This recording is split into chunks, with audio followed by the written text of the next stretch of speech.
திருமகள் தேடி வந்தால் பகுதி 64. மடப்பட்டு 4 வழிச்சாலையில் பள்ளிக்கு இடம் ஒதுக்கப்பட்ட அந்த நிலத்தின் உரிமையாளர்களான மூத்த அண்ணன் நாராயணன், அடுத்தவர் கொளஞ்சி, அதனைத் தொடர்ந்து அடுத்தவர் முருகப்பன் ஆகிய மூவரும் ஒரு ஆட்டோவில் வந்து இறங்கினார்கள். இறங்கிய 3 பேரும் கல்யாண மண்டபத்தின் உள்ளே மெதுவாக நுழைந்தனர். ஏற்கனவே அங்கே கல்யாண மண்டபத்தின் உள்ளே திட்டமிட்டபடி நல்ல சிவம் மற்றும் மண்டபத்தின் உரிமையாளர் தணிகாசலம், மேலும் வக்கீல் ராஜதுரை ஆகிய மூவரும் இந்த மூவருக்காக காத்திருந்தது போல் எதிர்பார்த்தபடி அமர்ந்திருந்தனர். முதலில் நல்ல சிவம்தான் பேச்சை ஆரம்பித்தார். வந்திருந்த மூவரும் வணக்கம் சொல்லி எதிர்வரிசையில் இருக்கின்ற சேரில் அமர்ந்தார்கள். கல்யாண மண்டபத்தின் ஓனரான தணிகாச்சலம் அங்கிருந்து கையை காட்ட ஒருவன் ஓடிச் சென்று குடிப்பதற்கான தூய நீரை கொண்டு வந்து கொடுத்தான். அவனிடம் 6 பேருக்குமான காஃபியை வாங்கி வரச் சொன்னார். நல்ல சிவம் நாராயணனிடம், ஏப்பா, என்னுடைய அக்கா மருமகன் பாலாஜி சொன்னாரே, உங்கள் பையனும் பாலாஜியும் ஒரே காலேஜில் ஒன்றா படித்தவங்கன்னு. ஆமாங்கய்யா, குமார் கூட சொன்னான் என்று இரண்டாவது தம்பி கொளஞ்சி பேச்சை தொடர்ந்தார். ஆமாம், நிலத்தில் என்னதான் பிரச்சனை, உண்மையை சொல்லுங்கள். ஏன்னா நாளைக்கு வில்லங்க எதுவும் வந்துடக்கூடாதுல்ல, அதுக்காக சொல்கிறேன். அதெல்லாம் ஒன்றும் இல்லைங்க என்று அவசரமாக நாராயணன் பேசி முடிக்கும் பொழுது, ஐயா அது வந்துங்க என்று கடைசி தம்பி முருகப்பன் ஏதோ சொல்ல வாயெடுத்தான். அதற்குள் நாராயணன், டே சும்மாறா, அதுக்கு தாண்டா உன்னையெல்லாம் கூட்டிகிட்டு வரக்கூடாதுன்னு பொதுவான இடத்துக்கு. நல்ல சிவம் மற்றும் ராஜதுரை தணிகாச்சலம் மூவருமே முகமும் சற்று சலனமடைந்தது. அப்பா நாராயணா, இவர் யார், உங்கள் தம்பி தானே? ஆமாங்க. ஏதோ சொல்ல வர்றாரு, சொல்ல விடியா தானே, என்ன விஷயம்னு எங்களுக்கு தெரியும். ஐயா அது ஒன்றுமே இல்லைங்க, இவன் இப்படித்தாங்க எதையாவது பேசிகிட்டு இருப்பான், இதனால தாங்க, இவனால தாங்க எங்களுக்கு பிரச்சனையே. இந்த பாரு நாராயணா, நல்ல சிவம் சற்று கோபமாகவே ஆரம்பித்தார். உண்மையை சொன்னால் அதுக்கு என்ன பரிகாரம்னு பார்த்துக்கலாம். பொய்யை சொல்லி நாளைக்கு நிலத்தை விற்றுட்டா நாளைக்கு பிரச்சனை வந்துச்சுன்னா சமாளிக்க முடியாது. ஏன்னா உண்மையான பாரம்பரியமான சொத்து எங்கள் சொத்து, அதுக்கே எவ்வளவு பெரிய வில்லங்கு வந்துச்சு வக்கீலுக்கு தெரியும். என் சொந்த அக்காவை சம்மதிக்க வைக்கிறதுக்கு எனக்கு அவ்வளோ பெரிய பிரச்சனை ஆயிடுச்சு. ஓ நிலம் அந்த மாதிரி ஏதாவது இருந்ததுன்னா இப்போவே சொல்லிவிடு. அதற்குள் நாராயணன் தனது தம்பி முருகப்பனை இன்னொரு முறை முறைத்தார். நாராயணா, நீ உன் தம்பியை முறைக்கிறதுல அர்த்தமே இல்லையா? இப்போவும் சொல்கிறோம், வக்கீல் இருக்கார், ஓனர் தனியாச்சலம் ஐயா இருக்கார், நான் இருக்கேன், உண்மையை சொல்லுங்கள். ஏன்னா உங்கள் நிலத்தை பள்ளிக்கூடம் கட்டுறதுக்காக ஒருத்தர் கேட்குறாரு, உங்களுக்கே அது தெரியும். அது மட்டும் இல்லாமல் ஒரு மாடர்ன் ரைஸ் மில் கட்டலான்னு இன்னொருத்தர் ஐடியா பண்ணுறாரு. என்ன, அது மட்டும் இல்லாமல் காய்கறிகளை பதப்படுத்துகிற ஒரு பெரிய ஏசி குடோன் ஒன்று கட்டலாம்னு ஆசைப்பட்றோம். இது எல்லாமே நீங்கள் உண்மையை சொல்கிறதுல தான் இருக்குது. நாராயணன் தனது தம்பி கொளஞ்சி, இரண்டாவது தம்பி முருகப்பன் மூவரையுமே ஒரு முறை பார்க்க ஆளாளுக்கு ஒருவரை ஒருவர் பார்த்து கொண்டார்கள். அப்போது கொளஞ்சி பேச ஆரம்பித்தான். ஐயா, எங்கள் நிலம் 30 ஏக்கருங்க, பக்கத்தில் இருக்க 20 ஏக்கர் எல்லாமே எங்கள் அப்பா காலத்து சொத்து தாங்க. இதில் பக்கத்தில் இருக்க 20 ஏக்கர்னு சொல்கிறது எங்கள் அப்பாவுடைய 2வது சம்சாரம், அவங்களுடைய பசங்களுக்கு ஏற்கனவே அப்பா எழுதி வச்சிட்டாருங்க. இப்போ எங்கள் கையில் இருக்கிற 30 ஏக்கரும் எங்கள் 3 பேருக்கு தானுங்க. சமீபத்தில் பக்கத்தில் இருக்கிற ஒரு நில விஷயமாக ரிஜிஸ்ட்ரேஷன் ஆஃபீஸுக்கு போகும்போது அங்கே இருக்கிற பட்டா சிட்டா அடங்கள்லாம் துருவி பார்த்ததில் எங்கள் நிலம் எங்கள் அப்பாவுக்கு முன்னால் வேறு யாருடைய நிலமாக இருந்ததாவோ அவங்க அடமானத்துக்கு வச்சுட்டு பிறகு மீட்காமலேயே போனதாகவும் ஒரு தகவல் இருக்குதுங்க. இதில் ரோட்டுக்கு எதிர் திசையில் இருக்கக்கூடிய ராமசாமி அப்படிங்கிறவருடைய தாத்தா தாங்க இப்போ நான் சொல்கிற ஆள். என்னையா சொல்கிற? ராஜதுரை மற்றும் தணிகாசலம், நல்ல சிவம் மூவருமே ஒரே நேரத்தில் அதிர்ச்சி அடைந்தனர். ஆமாங்க, நான் சொல்கிறது உண்மைதாங்க. இது எப்படியா இது வரைக்கும் அந்த ராமசாமிங்கிறவருக்கு தெரியாமல் போணுச்சு? ஐயா, அவருக்கு தெரியாதுங்க. அவங்க தாத்தா பேர் எங்கள் தாத்தா பேரும் ஒன்று தாங்க, ஆனால் பாட்டி பேர் வேறுங்க. அவங்க அப்பா அந்த காலத்தில் பொழப்பு தேடி பெனாங்கு போகும்போது எங்கள் தாத்தாவோட அப்பா கிட்ட நிலத்தை கொடுத்துட்டு போனாருங்க. போனவர் வரலைங்க. அவங்கள தேடி போன அந்த பெரியவர், அதாவது அவங்களுடைய பிள்ளையும் வரலைங்க.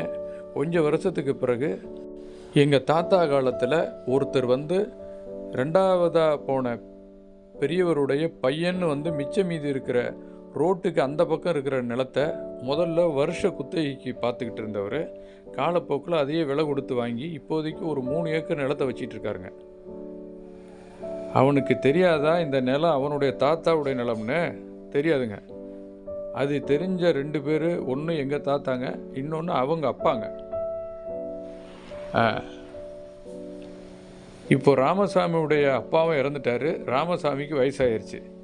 வருஷம் நிறைய போனதில் எங்கள் அப்பாவும் நம்ம இத்தனை வருஷமாக வாய்தா கட்டிட்டு வரோம், இந்த நிலம் நமக்கு தான் சொந்தம், அதனால் நீங்கள் யாருமே தேவையில்லாமல் வார்த்தையை விடாதீங்க, கவலைப்படாதீங்க, இது நம்ம நிலம்தான்னு சொல்லிட்டாருங்க.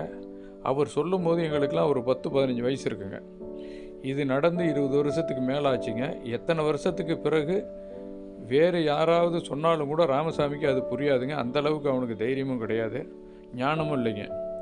இப்போ தான் பழைய முறை எல்லாமே மாறி அன்னைக்கு கையால் எழுதிக்கிட்டு இருந்த அந்த பட்டா சிட்டாடங்கள் எல்லாமே இப்போ கம்ப்யூட்டரில் ஏறி இருக்குன்னு என் பையன் சொன்னாங்க. அதனால் இனி பிரச்சனை வராது அப்படின்னு நாங்களும் 3 பேருமே ஒரு முடிவுக்கு வந்துட்டாங்க. கொளஞ்சியும் இடையிடையே முருகப்பனும் எங்கேயாவது ஒரு இடத்தில் நாராயணனும் மாறி மாறி அனைத்து கதையையுமே சொல்லி முடித்தார்கள்.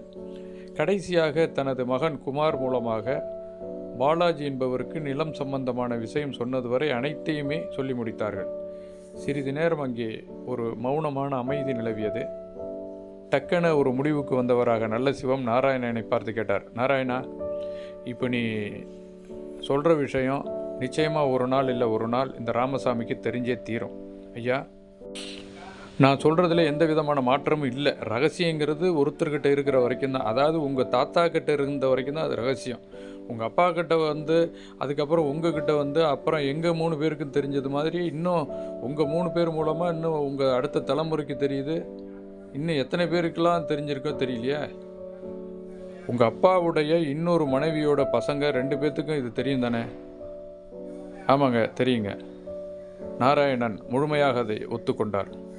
சரி, அப்படி இருக்கையில் இந்த நிலத்தை நான் வந்து பள்ளிக்கூடம் கட்டுறதுக்காக வேறு ஒருத்தருக்கு வாங்கி கொடுத்தேன்னா நாளைக்கு கட்ட ஆரம்பித்த உடனே பிரச்சனை வரும். வராதெல்லாம் உறுதியாக சொல்ல முடியாது, சமாளிக்க முடியாதுப்பா நாளைக்கு.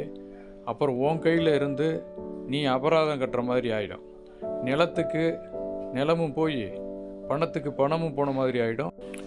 இப்போ 1 ஏக்கர் அந்த இடத்துல எவ்வளோ விலைக்கு போகுது என்று தனியாசலத்தை பார்த்து நல்ல சிவம் கேட்க, கல்யாண மண்டபத்தின் ஓனரான தனியாசலம் சற்று யோசித்து விட்டு சொன்னார். 50 லட்சத்திலிருந்து 1 கோடி வரைக்கும் அந்த இடத்துல இன்றைக்கி மார்க்கெட் இருக்குங்க என்று சொன்னார். 30 ஏக்கர் 30 கோடி, 50 ஏக்கர் 50 கோடி, முழுமையான பட்டா சிட்டா இருக்கு நிலத்துக்கு இது பொருந்தும். இல்லாத நிலம் நாளைக்கு நிச்சயமாக ஒரு பிரச்சனையை தூக்கிட்டு தான் வரும். வாங்கினவங்க, கொடுத்தவங்க, இடத்த காட்டினவங்க, இடையில இருந்தவங்க எல்லாருமே மாட்டணும். ஐயா, இதுக்கு வேறு வழி இல்லைங்களா? உடனே நாராயணன் கேட்டார். நல்ல சிவம் பட்டென சொன்னார். ஒரு வழி இருக்குது. உங்கள் நிலத்தை ரொம்ப நம்பிக்கையான யாரோ ஒருத்தருக்கு நீங்கள் பவரை கொடுத்துடுங்க. ஐயா, அது தேவையில்லாத பிரச்சனையை தருவாங்க இல்லையா? அப்படி யாரும் தரமாட்டாங்க. வில்லங்க வெளியே தெரியாமல் பார்த்துக்கணும், அதுதான் முக்கியம்.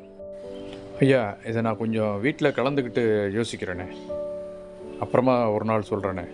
அதற்குள் கல்யாண மண்டபத்தின் ஓனர் தனியாச்சலம் பேச்ச ஆரம்பித்தார். ஐயா, நீங்கள் யோசிக்க யோசிக்க காலம் கடந்து போயிட்டே தான் இருக்கும். நீங்கள் நல்ல சிவத்துக்கிட்ட பவரை கொடுத்துடுங்க. அவர் கண்டிப்பாக உங்களுக்கு நிலத்தை விற்று கொடுத்துருவார். அப்புறம் உங்களுக்கு என்ன தேவையோ அதை கண்டிப்பாக செஞ்சு கொடுத்துருவோம். உடனே காலத்தை தாழ்த்தாதீங்க. அப்போது நல்ல சிவம் தனிகாசலத்தை பார்க்க, தனிகாசலம் ராஜதுரையை பார்க்க, ஒவ்வொருவருக்குள்ளும் ஏதோ ஒரு மைண்ட் ரீடிங் ஓடிக்கொண்டது போன்று இருந்தது. ஒரு அறையின் பீரோவை திறந்த தனிகாச்சலம் அதிலிருந்து 25 லட்சம் டோக்கன் அட்வான்ஸாக கொண்டு வந்து டேபிளில் வைத்தார். இதை மறுக்காமல் வாங்கிக்கிங்க, இதில் 25 லட்ச ரூபா இருக்குது. இது வெறும் டோக்கன் அட்வான்ஸ் மட்டும்தான். நாராயணனிடம், நாராயணா எடுத்துக்க என்று சொல்ல மூவரும் சற்று யோசித்தபடி ஒருவர் மாற்றி ஒருவர் பார்த்து கொள்கிறார்கள். அப்பொழுது மிக முக்கியமான ஒரு ஃபோன் கால் நல்ல சிவத்திற்கு வருகிறது. அது வேறு யாரும் அல்ல, மாணிக்கம் பெருமாள் இனிப்பு கடையின் ஓனர் சிவக்குமார் தான். நல்ல சிவம் எல்லோரையும் சற்று அமைதியாக இருக்கச் சொல்லிவிட்டு ஃபோனை எடுத்தார். திருமகள் தேடி வருவாள் பகுதி 65.